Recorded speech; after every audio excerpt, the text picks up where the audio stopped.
ત્યાં નીચે જોયું તો કૂવો સુકાઈ ગયો છે.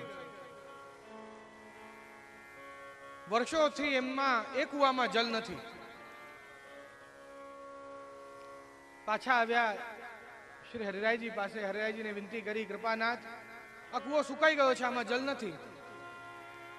શ્રી હરિરાયજીએ ફરી આજ્ઞા કરી, જાઓ સ્નાન કરી આવો.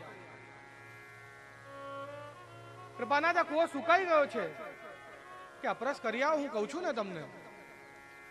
પણ કૃપાનાથ, અપરસ કેમ કરીએ, એમાં જલ જ નથી. હવે ત્રીજી વાર જેમ જ આમ કહ્યું, શ્રી હરિરાયજી આપ ઊભા થયા, કૂવાની તરફ પધાર્યા. કૂવાની અંદર એક નજર આમ નીચી કરીને જોઈને એમાંથી તો ઉછળી ઉછળીને જળ બહાર પડવા લાગ્યું છે. એ રણ પ્રદેશ, વર્ષોથી જ્યાં જે કૂવામાં જલ નથી, એ કૂવામાંથી ઉફની ઉફનીને જલ બહાર આવે છે, ઉછળી ઉછળી.